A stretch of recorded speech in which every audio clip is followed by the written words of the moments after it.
Hey guys, welcome to my channel. Thank you for tuning in, and today we're going to be cooking up these delicious, mouth-watering, succulent steak. I'm so excited. So stay tuned. We have a nice and easy steak and pesto pasta video coming up. So thank you guys for tuning into Eating with Aldene. So just enjoy. Let's get right into it.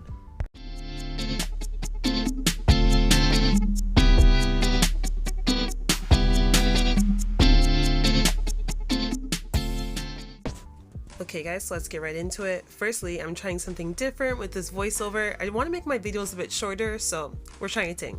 So I'm going to start off by heating my cast iron skillet over medium heat, and I'm throwing in some olive oil. Gonna let that heat up a little bit, as you can see. So into that, I'm gonna add a little bit of butter or margarine. I typically only have margarine, so I may be saying butter in some of my videos, but I'm actually using margarine. So I'm gonna let the margarine melt down a bit. When I cook steak, I like using both oil and butter, so that's just how I do it. I'm now gonna toss in my steak. This is about a pound. Yeah. The two steaks together were about 2 pounds. So I've fully salted this steak, and now I'm gonna crack some black pepper fresh just on it. I definitely could have done this on a plate, and then that way the peppercorns would have been like infused more into the meat. So next time I cook it, I'll probably do that. To be honest, I was in a rush, so you know what I mean? Like, if you're in a rush, I'm not saying cut corners, but we're people, shit happens. Sometimes you just want to get the food out. So this is what I was choosing to do today. So once I finish cracking the black pepper onto my steak, I'm going to leave it here. So again, I have my heat at about medium-high heat, and I'm going to leave this steak for about 6-7 minutes per side. Before I turn it, I'm going to add a bit more margarine to it. I'm also going to throw in a few sprigs of thyme and then like a whole clove of garlic that I just kind of smashed. So once I add these things in, I'm going to flip the steak, which is what you're now seeing. So it created a nice crust on the other side of the steak.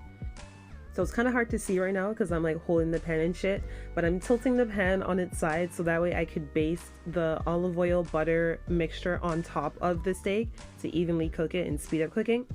So at this point now, I have cooked both sides of the steak. I didn't feel a need to like add in the video because I literally did the same thing. So I've cooked the sides of the steak, and now I'm turning it on the edge to get the perimeters crispy.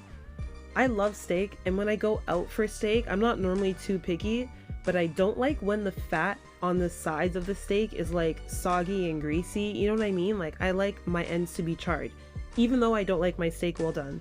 So I like to make sure I render off the fat properly by just kind of leaning it on its side and resting it on the edge of my cast iron.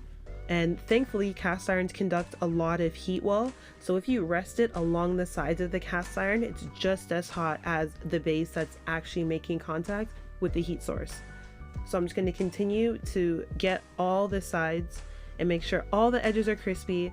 This will also help with the doneness of the steak overall. Again, I don't like my steak well done anymore. I'm converted. I've seen the light. If you still like your steaks well done, you have not had a steak that is cooked well enough. You need to have a steak that is cooked perfectly, and you will appreciate it not being well done, because it is very hard to make a steak well done that is not dry, and you lose some of the flavor. You really do need to have it a little bit pink. And I know the blood could be off-putting, but you'll see when you get to the end. It's not even blood you're looking at, but we'll get to the end here. So I'm just letting it finish off on the other side, and at this point I'm going to take my steak off the heat. I'm gonna put it on a plate. I'm gonna tent it with some foil, and I'm gonna let this bitch rest, and all the juices will retain inside of the steak. Some will start to leach out, but I'm gonna let it just sit on a plate and do its thing. And now onto the pasta. So into a skillet that I have with some olive oil over medium heat, I just added some sliced onions. This is about 1 small sliced onion. I'm gonna mix that around in the pan, and I'm gonna let it become a bit more translucent. So it'll take a few minutes. So that's what you're seeing now. And I'm throwing in some minced garlic.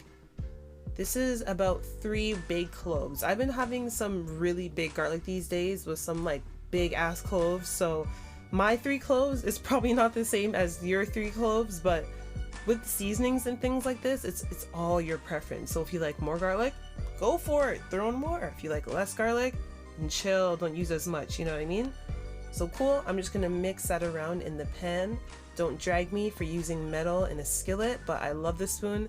So I'm gonna let that cook down a bit more without burning the garlic. So I'm gonna throw in my red pepper. I let that cook for a few minutes and I'm just adding in some onion powder, some garlic powder. I'm gonna add in some chili flakes right here. I also added in some oregano and some Italian seasoning. And here I'm crushing up some rosemary in the palm of my hand. I like to do that to just release some of the oils.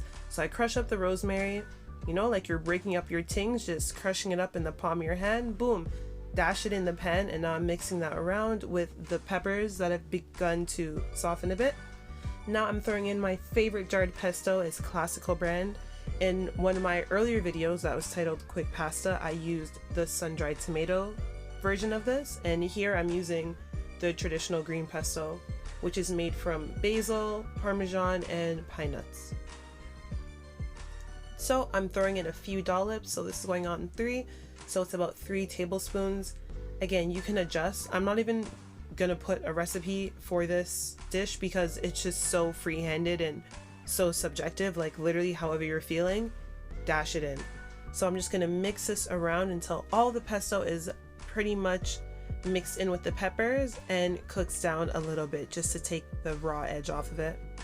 So I shifted my peppers and pesto to the side and I'm throwing in a box of penne rigate that I had cooked.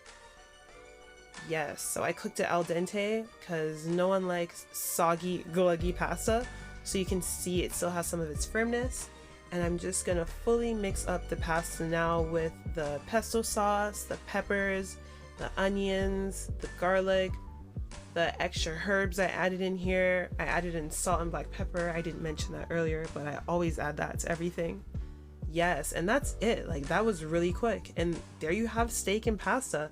This dish probably took me 30 minutes to cook in total because while the pasta was boiling, I was cooking the steak. The steaks took about 20 minutes.